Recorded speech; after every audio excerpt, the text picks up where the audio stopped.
와우, 여러분. 금값이 대폭락한다. 한번 보실래요?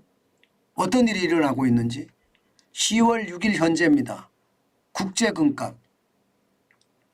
트라이온스당 1831.05달러까지 떨어졌습니다. 얼마 전까지만 하더라도요. 예, 이게 금리가 올라가는데 금값은 버텨준다. 제가 여러분들에게 그렇게 말씀을 드렸어요. 왜?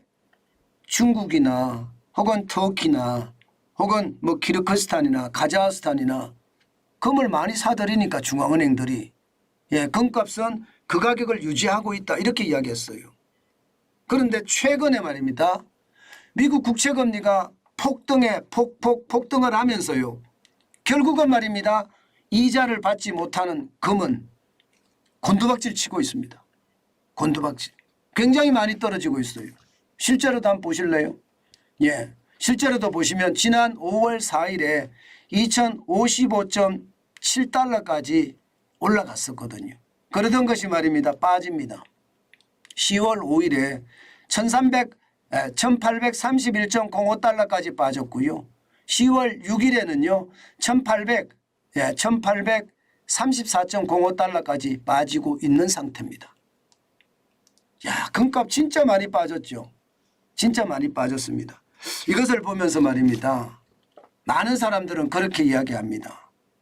이게 이자가 나오지 않는 금에 실제로는 이자가 많이 올라가니까 국채금리금 국채가 많이 올라가니까 결국은 금값이 곤두박질 치고 있다 이렇게 이야기합니다. 게다가 말입니다. 지금 고금리가 장기화될 것이라는 예상 계속 나오죠. 왜냐하면 미국의 고용이 계속 좋으니까. 미국의 고용이 개물지표가 또 나왔잖아요. 33만 명이 넘게 늘어나는 그 개물지표. 그러면 고금리가 오랫동안 간다는 이야기인데 고금리가 오랫동안 가면 갈수록 금값은 재구시를 못하죠. 왜냐고요? 금값은 기본적으로 경제 위기 때 금값이 올라가는 법이거든요. 게다가 이자는 돈은 현금은 돈이 이자가 나오지만 금은 이자가 나오지 않습니다. 그런 상태라고 생각을 해보면 지금 금값이 떨어지는 것은 어쩌면 당연하다 이렇게 볼 수가 있습니다. 여기에다가 말입니다. 여기에다가 달러 가치가 많이 올라갔어요. 달러 가치가. 달러 인덱스가 지금 뭐 106을 넘어서서 107을 왔다 갔다 하잖아요. 요즘이요. 강달러가 아니라 킹달러가 되고 있는 상황이잖아요. 그러면 금을 살라 그러면 달러에 대한 가치가 많이 올라갔으니까 부담되죠. 금을 매수하는데 비용이 커지니까. 그러니까 안 사는 거예요. 아이고 지금 강달러에 무슨 금을 사느냐. 그렇게 생각할 만큼 금을 안 사니까 이게 떨어진다. 이렇게 지금 시장은 예상을 하고 있습니다. 그만큼 말입니다. 국채금리가 굉장히 빠른 속도로 올라가고 있거든요. 지금 10월 3일 현재 4.794잖아요. 10월 6일에도 4.88이고요. 4.788이고요. 4.8이 이미 시중에서 넘었습니다. 이자를 많이 주니까 10년 만기 국채금리가 5% 가까이 이자를 주는데 국채금은 이자를 한 개도 안 주잖아요. 금 해놔봤자 이자 들어오는 거 보셨습니까? 못 봤잖아요. 그러니까 이게 상황이 달라지는 거고요. 그렇다고 말입니다. 세계 중앙은행들이 금을 매입 안 하는 것은 아닙니다. 지금 현재까지 보면 2022년까지 역대 최고라고 이야기할 만큼 1138톤을 세계 중앙은행이 매입을 했습니다. 1분기, 2분기, 3분기, 4분기 보면 3분기에 399.3톤이고요. 4분기에는 417만 톤입니다. 417톤입니다. 대단하게 많이 금을 매입을 하고 있는 건 사실인데 금리가 워낙 많이 올라가니까 시장에서는요. 금값이 그만큼 떨어지는 거다. 이렇게 예상하고 있습니다. 자, 그러면 여러분. 그러면 우리는 이 와중에 어떤 일을 해야 될까 고민을 할 수밖에 없겠죠. 금을 사야 되나요? 말아야 되나요? 이때 금을 사서 쟁여놔야 되나요? 저는 여러분들에게 감히 말씀을 드립니다. 금은 보시다시피 1976년부터 시작해서 2023년 10월 6일까지 그래프를 제가 그려놨습니다. 그래프, 도표를 그려놨어요. 도표를 보시면 계속 우상향이죠.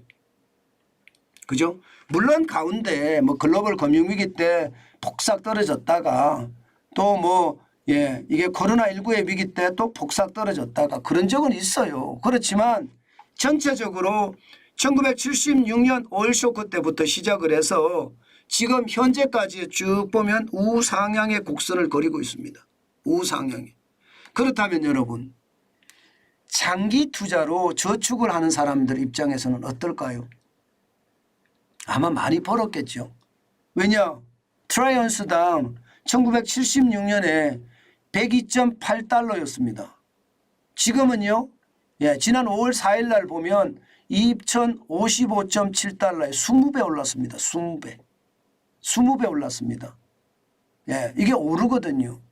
그렇기 때문에 여러분, 저는 금에 투자하는 것도 절대로 단기적으로 대응하지 말라고 말씀드리고 싶어요. 단기적으로. 금이라는 게 호련히 샀다가 호련히 파는 문제가 아니라는 뜻입니다.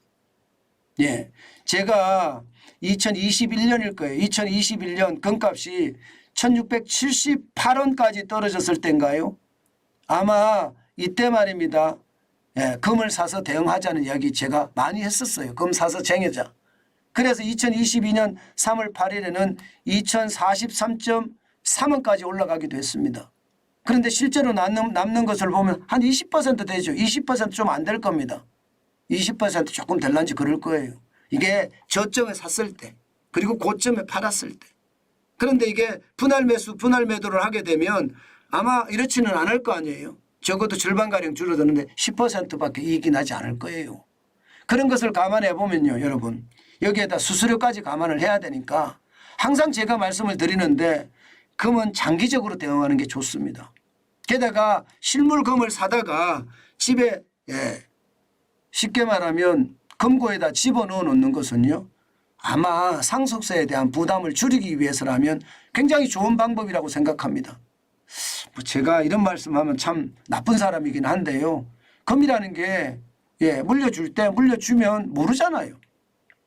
그래서 부자들은 또 돈 많는 사람들은 실제 금괴를 집에다 갖다 놓는 경우도 있는데요.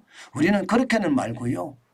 투자로 대응한다면 금을 필요할 때마다 제가 삼성전자 조금 사서 모으는 것처럼 금도 조금 사서 모으는 것. 그런데 지금은 아니다. 지금은 아니다. 더 떨어질 때까지 기다렸다가 조금 사서 모으는 것. 저는 필요하다. 그렇게 말씀드리겠습니다. 그러면 제가 생각을 해서는요.